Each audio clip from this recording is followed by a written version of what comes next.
D5300 is an exceptional camera. It's a DX crop sensor, which is similar to the APS-C form factor. It is similar in that its sensor size is the same as the Nikon D5300 and also the Nikon D7100. It's equally as capable as any of those cameras in terms of image quality. It doesn't use a optical low-pass filter, as Nikon has bypassed this due to the high pixel density of the sensor.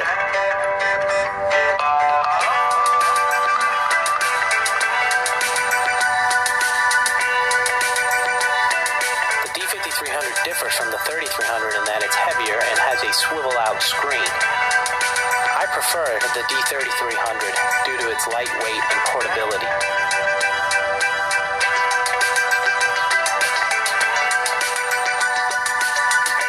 I'll describe some of the D5300's features and controls.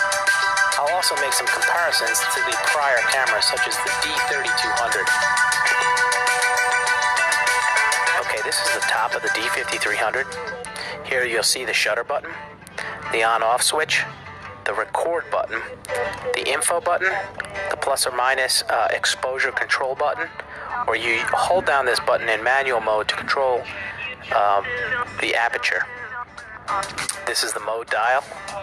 This is the live view slide switch. When you pull this forward, you enter live view mode. Live view allows you to see what the sensor is seeing through the lens.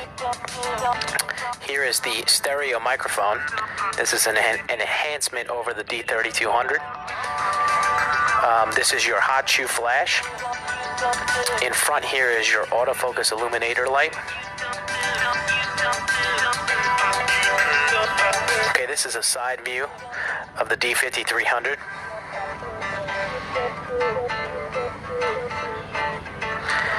First, you'll see the flash control. If you push that, it'll pop up on the flash. Also, if you hold that and spin the wheel, you can control the flash exposure. That's how much the flash will, how bright the flash will be, based on what the camera assesses. Next is the function button. You can customize that to whatever function you'd like. Right now it's set to ISO sensitivity, but you can set that to white balance, and that's all controlled in the settings. And then at the bottom is the shooting mode or release mode, and you can set that to continuous shooting or single shooting or timer or remote.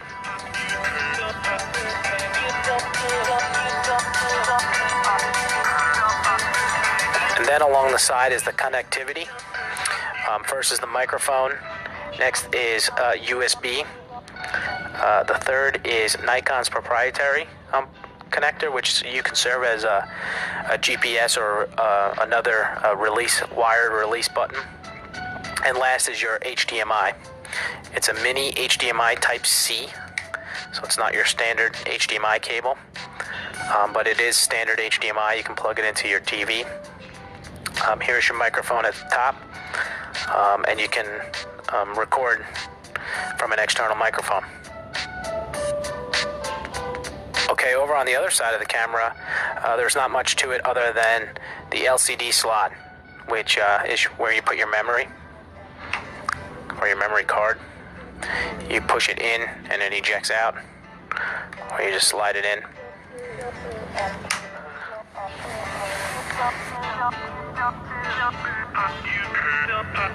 Okay, this is the rear LCD display of the Nikon D5300. We're going to traverse through some of the menu settings here. This is the back info display. When you're shooting, you'll notice it displays the settings. Here is your ISO sensitivity, basically the light sensitivity of the sensor, set to ISO 100. Your aperture is set to f5.6, and your shutter speed is 1/5 of a second here. You can increase your shutter speed or decrease it by moving the rear command dial. We're also in manual mode. You can set the mode at the top of the display. Here is your autofocus area mode. Currently it's set to auto. Let the camera decide which autofocus point to select. Here is your continuous shooting. Currently we set to a single shot per shutter click. This is your metering display. Currently you're underexposed in the negative side. And this is your shot count. So this is the remaining photos based on your compression or your image quality settings that are left on this card. Currently there are 35 left on this card. Okay, so now we will traverse the settings menu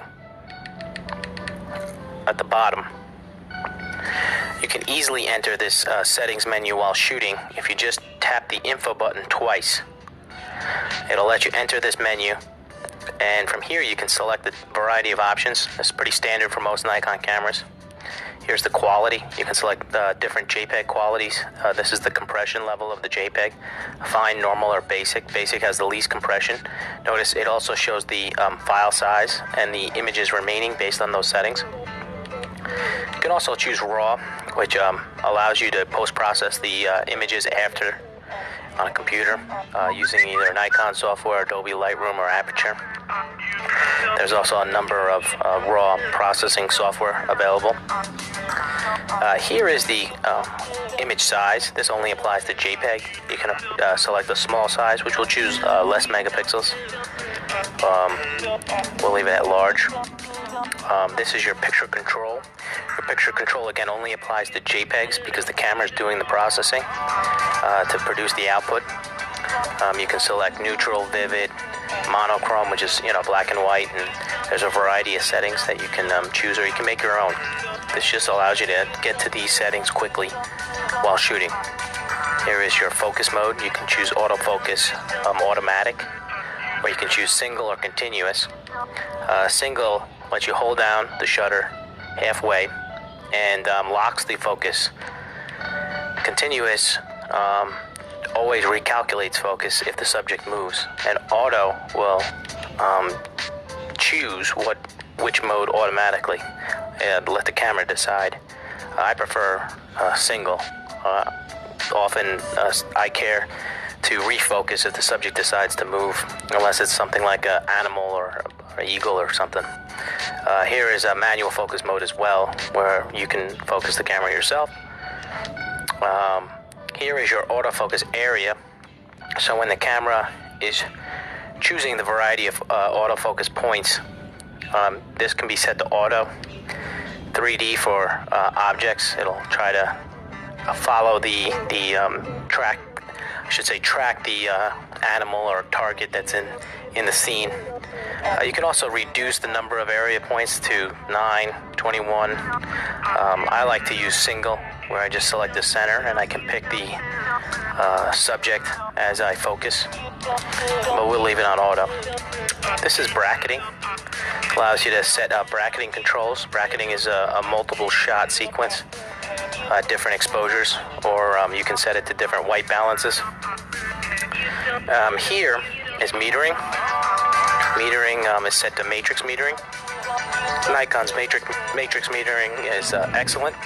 You typically leave it here, or you can choose center weighted or spot metering. Here's HDR settings.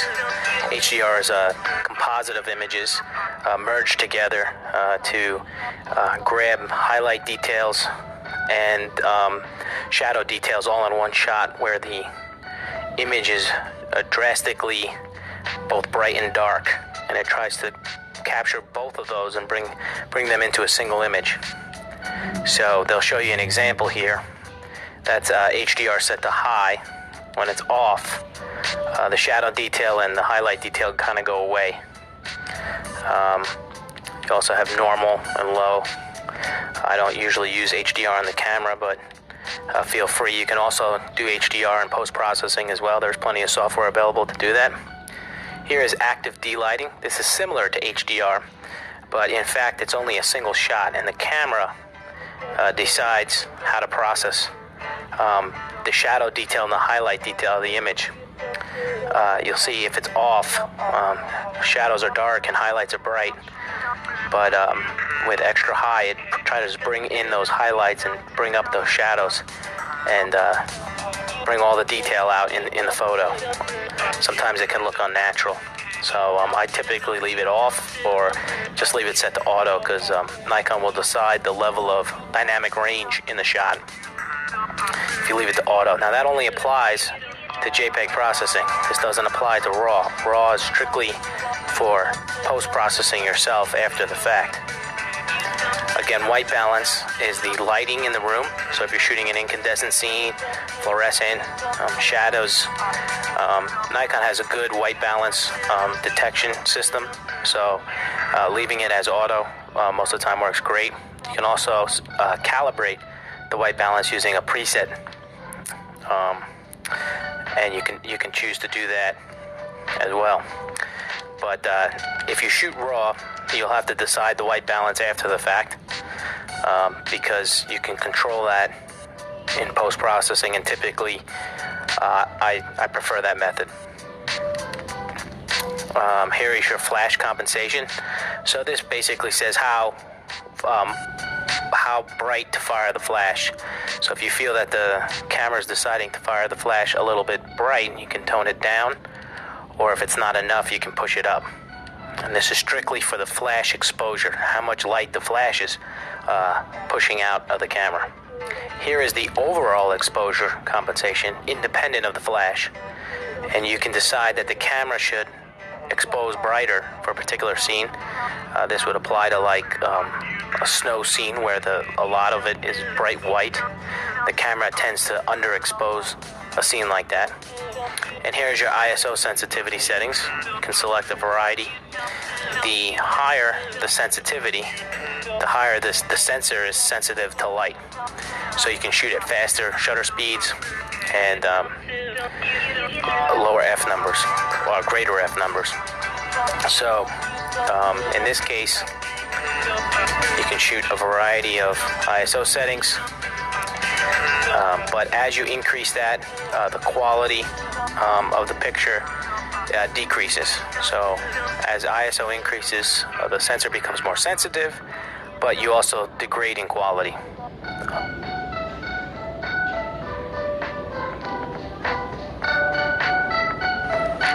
Okay, now we're going to go through the menu system of the D5300. First, there's icons on the left for each menu that Nikon provides. They provide numerous menus. First is the playback menu, next is the shooting menu, then the custom settings menu, the setup menu, retouch menu, and then recent settings. So we'll begin actually with the setup menu. This provides the core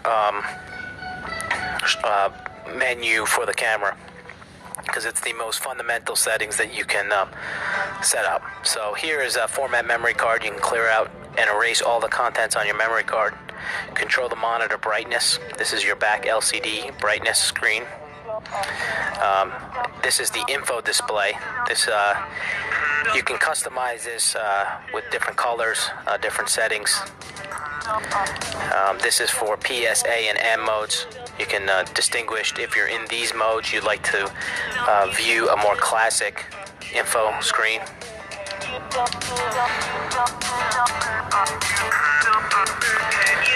Then you can go to the auto info display. This will automatically display the info screen when shooting, when holding down the shutter. Sometimes it'll pop up. I leave this off typically. A clean image sensor, you can clean it now, or you can choose to have it clean at startup and shutdown. This is the default. However, you really don't need to clean your sensor that much. All this does is causes a vibration on the sensor, and it shakes off any debris or dust that may have been caused from zooming in and out, getting air or dust in there, or when switching lenses. This is lock-up mirror for cleaning. This is more of a manual clean. You remove the lens, and this will open up the shutter and lift up the mirror so you can have access to the sensor and clean the sensor. Image dust off reference photo is for post-process cleaning. Basically, you take a photo of the actual dust, and then you can use that photo to help remove the dust within the camera. using Nikon software on post-processing type thing. I've never had any issues with debris or image dust on the sensor, other than on older Nikons where I had to manually clean the sensor using the lockup mirror. This is flicker reduction. This is for video. If you're in the United States, I would choose 60 hertz or 50 hertz. Sometimes there can be a flicker in the video display when recording because of fluorescent lighting. It has to do with frequencies of the light. This is not true for incandescent lighting, or probably LED lighting. It's not true for as well. Here is your time zone and date. You can set the time zone. The camera initially asks you to set the time zone when you first get it and first set it up. You can choose the date format and daylight savings time, etc. You can select your language. Auto image rotation. This will decide whether to rotate the image if you hold the camera vertically. I always leave this on. It's a nice feature because you don't have to post-process and rotate the images after the fact. This is image comment. You can add comments into the image. It'll embed it into the EXIF information. Location data. This is new to the D5300. You can record location data. It has built-in GPS. However, indoors I never have any luck acquiring a signal. If this is flashing, that means you are not getting location data. If it's on constant, then you have locked either altitude or longitude or latitude. If you have 3 bars, you get altitude. If you only have 2 bars, you only get longitude or latitude. The location data, I haven't had much success with. It seems a bit gimmicky, believe it or not. I have also not tried much with the external units on previous cameras like the 3200, but overall, getting location data, Nikon used to provide, still does provide, something that you can add to the flash with the shoe mount, and it seems to acquire the GPS data a little bit better. But overall, if location data is important, this camera has it built in. I find my iPhone able to get location data much easier. This is your video mode. If you're in the United States, typically NTSC is your standard video mode. You can choose PAL if you're in European. This will also set your frame rates differently when you're in your movie settings. HDMI, you can set your output resolution to HDMI. You can choose a variety of high definitions or standard definitions. Here's your remote control. You can choose to use a remote shutter release to take photos or record movies. This is somewhat new to the 5300, but it has been around in some other cameras before. It is a nice feature to be able to use the little remote control to record video. Wi-Fi is also new to the D5300. However, I'm going to go into more detail on its implementation later on. It's not what I had expected. You can't simply connect to your home Wi-Fi and share data and post pictures on Facebook. Nikon is a little bit behind the times when it comes to sharing your photos. I would not buy this camera strictly for the Wi-Fi built-in capability. Conformity marking is just some, I guess, qualification or certification that Nikon gets. The firmware version is important. There's 2 types of firmware. There's a C and an L. I forget which one, but one of those records the distortion information on lenses. So as new lenses come out, if you get a new lens, you might want to look to update some of the firmware because it can correct the distortion. Okay, next we'll go into the custom settings menu. This has A, B, C, D, E, F categories within this. We'll start with autofocus. The first setting is A1. A1 is autofocus C priority selection. It's how it determines the focus lock when shooting in autofocus continuous mode. Continuous mode is always going to assess the subject's movement. I don't typically use this setting. I use autofocus S because I tend to shoot more static scenes. But if you're shooting like an eagle or a bird or an animal that's moving in and out, you'll want to set it to either focus or release. That depends on how it locks the focus. If you leave it to focus, it guarantees that it's locked the focus on the subject before taking the shot. If you set it to release, it will allow you to take the shot even though you haven't fully acquired focus. A2 is number of focus points. You can choose to reduce the number of focus points to 11. I typically use 11 because it gets annoying to tap through 39 autofocus points. But you can choose what you prefer. Built-in autofocus assist illuminator. That's the illuminator on the camera here. See if I can get to it. That's this illumination light in the front of the camera. If you leave it off, it won't focus in dark lit areas very well. So it uses that assist light to help it focus in dark areas. The rangefinder is typically used when you're manually focusing. It'll indicate when you've acquired focus. It'll light up in the LCD in the viewfinder. The EV steps for exposure control. This is when you're testing your exposure, when you're dialing in your aperture, or you're using exposure compensation. You can choose third step increments or half step increments. I actually prefer half step because you don't have to dial so many steps. Next, we're in the C menu, which is timers and AE lock, auto exposure lock. Here, the shutter release button can also lock the exposure. I typically leave that off if you hold it halfway.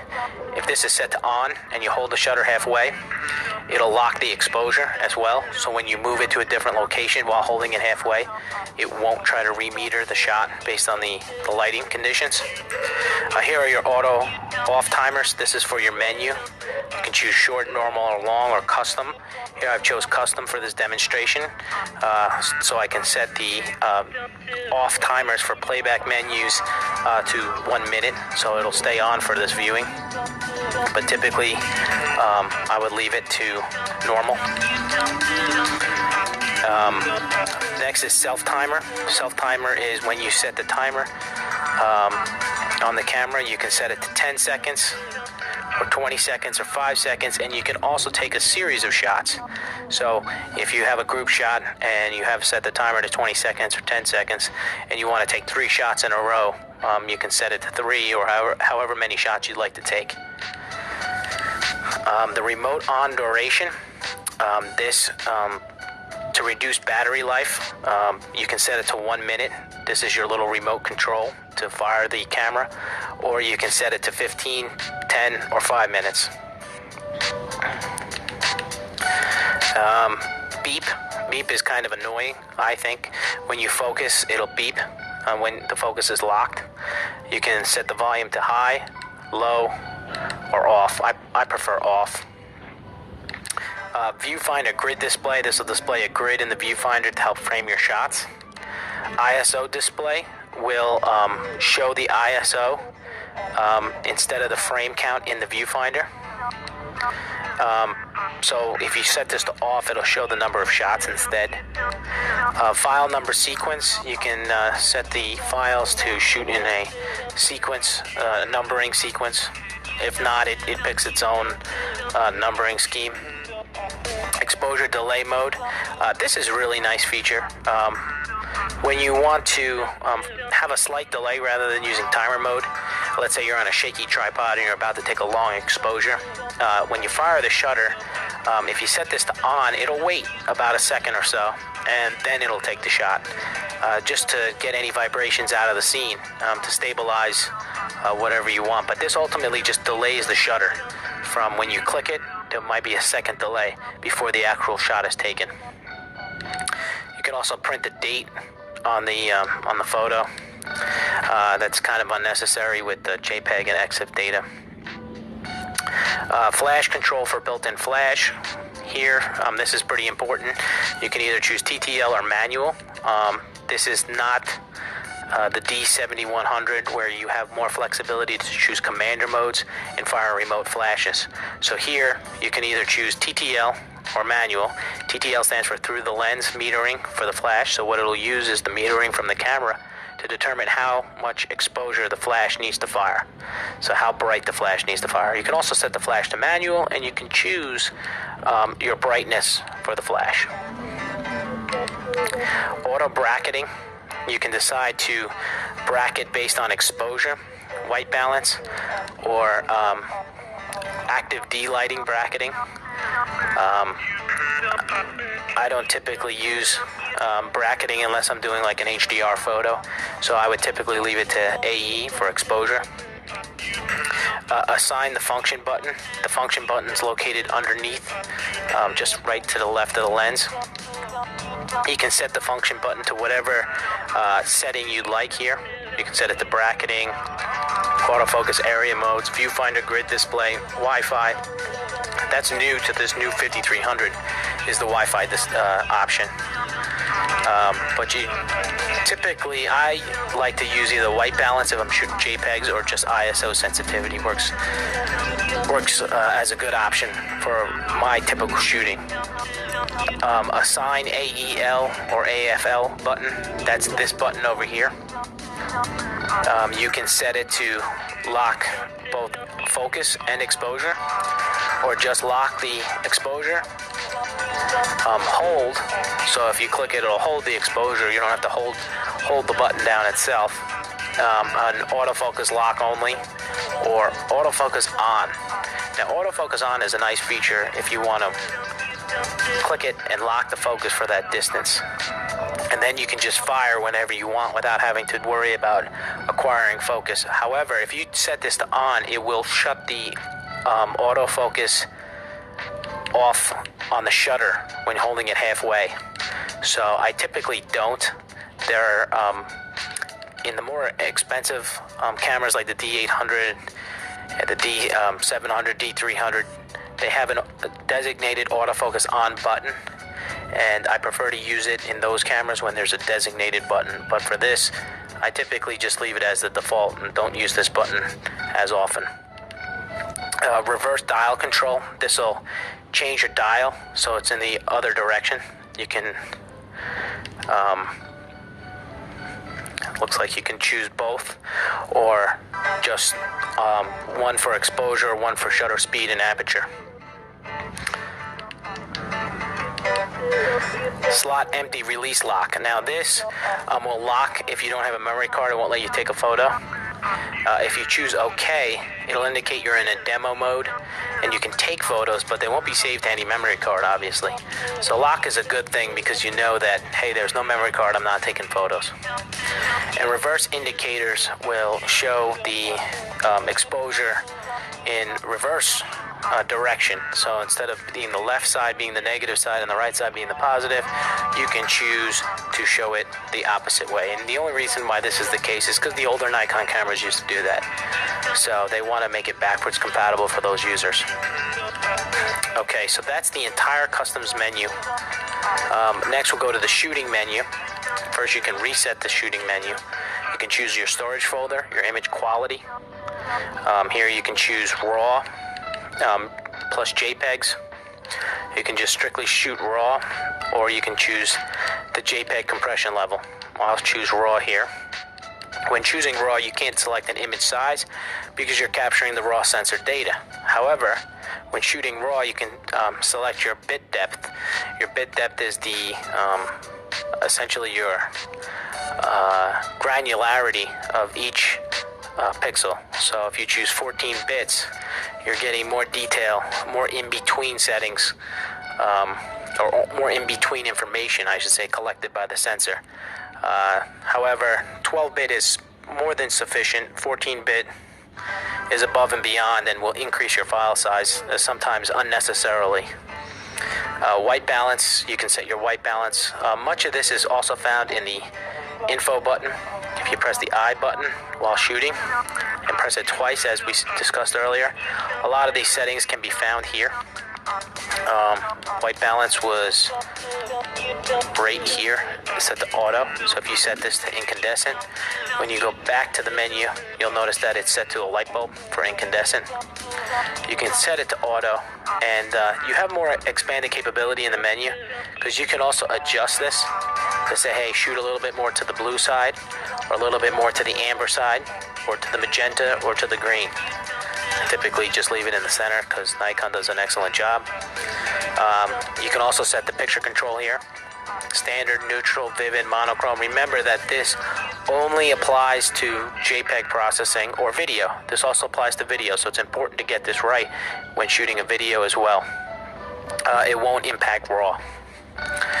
You can also manage the picture controls, save, edit, load. I have a custom one in here that I downloaded from the web. It was designed for the D800, but it gives a nice tone curve for the for taking video. Next, you have the auto distortion control. This is dictated by the firmware. This will correct lens distortion computationally when processing a JPEG. You can choose your color space. I always leave it on sRGB, but Adobe RGB gives you a little bit more color, but it's not a standard and can cause some hiccups if you don't know what you're doing by just sticking things on the web or sending an image to a friend, because if they're not viewing it in the same color space, then they'll see a different image with slightly different tone curves and things like that. So I leave it in sRGB. It's the internet standard. It doesn't have as much color as information as other standards, but because it's such a big standard, you kind of stick with it. Active D-lighting, we can set this to auto or low or high. HDR, if you're in JPEG mode, you can set this. If you're in RAW, you can't. So notice if I go and change this back to JPEG normal, we can go back down to HDR and set this to auto, high, or low, because the camera is going to process the HDR photo and save it as a JPEG. Otherwise, you would have two RAW files, because the camera, to perform an HDR, takes a composite of multiple images to produce a single image with the both shadow and highlight detail. Long exposure noise reduction is set to off, so if you're doing long exposures, you can set that to on, and it'll reduce the noise from the shot. High ISO noise reduction is set to normal, but you can set this to low or high. This is when you're shooting at high sensitivity settings in your ISO. Your ISO settings are how sensitive the sensor is to light. So at higher sensitivity settings or higher ISO settings, you'll see more grain or more noise in the shot, and if you do perform noise reduction, it'll eliminate that grain. However, it also soften the image, so be careful on how much noise reduction you end up using. I just leave it at normal. Here you can set the ISO sensitivity settings from 100 all the way up to 12,800, and you can go all the way up to 25,600 when you set it to high 1. You can also set auto ISO sensitivity control. And the best thing is you can also set the shutter now to auto. This kind of came out around the D5300 time in April 2012. You can set your maximum sensitivity to not to exceed 12,800, or you can choose 3,200. But ultimately, the camera will determine the ISO when you put ISO sensitivity control on. Now that's true for the auto. When you set to auto mode, it will use auto ISO settings. Release mode. Release mode is single frame. You can do continuous, so it goes pop, pop, pop, pop, pop. Or you can do continuous high or continuous low. You can use quiet shutter mode, self-timer, delayed remote, or quick response remote. So when you fire the remote, it'll fire the shutter. Here's your self-timer. You can set that to the number of seconds based on the timer menu in the custom settings menu. So it's a different menu to set the number of seconds. But I typically use just single frame unless you need multiple shots. Multiple exposure, you can shoot 2 exposures in one shot, or even more. You can shoot 3, whatever you prefer. Typically I don't use that setting. Interval timing shooting, this will take a series of shots, and you can do this for like time-lapse videos and fun things like that. So I won't go through that. It's actually not a fun menu to go through. But movie settings, this camera can shoot at 1080 at 60 frames a second. So that's fantastic because the D5300 or other models only shoot at 30 frames a second. So you get a little bit more frame rate. Hollywood typically shoots at 24. So you don't necessarily need the frame rate, but it is nice to have for like slow motion effects or things like that. And of course you can shoot at standard definition or 720 as well. You can set your movie quality to high. I usually do, or just normal. You can set your microphone to auto, or you can set your microphone to a manual setting. This is your volume of. You can also turn off a wind reduction, so that'll look for wind noises and try to eliminate wind noises in the video. And then lastly, and the most important, is manual movie settings. Here you can set this to on, and when you set that to on, you can use manual mode when shooting video. This is good because the exposure won't change on you while shooting the video. Typical consumer level videos adjust exposure when shooting a video. However, it looks pretty awkward when the exposure starts changing on you. So ideally you want to have the correct lighting conditions set up beforehand and use manual movie settings so that you can shoot the video in manual and get a baseline of the quality that you're looking for and the lighting and everything like that, and not have the camera adjust while you're taking the video, because that will look pretty strange in video settings. So this is a nice feature. This wasn't present on the 5100. So it's nice to see that we have this manual movie settings where you can set the aperture, set the shutter speed, and set the ISO while shooting a video. Okay, so that's for the shooting menu. The playback menu is pretty basic. This is where like the images will be stored, your display options, image review after you take the shot. If you want to see the image appear on the LCD screen, you can turn that on or off. Rotate tall will rotate a vertical image vertically on the display. I like to leave that off actually and just rotate it myself. Rotate the camera. This is not rotating the image, it's just rotating the image for display during playback.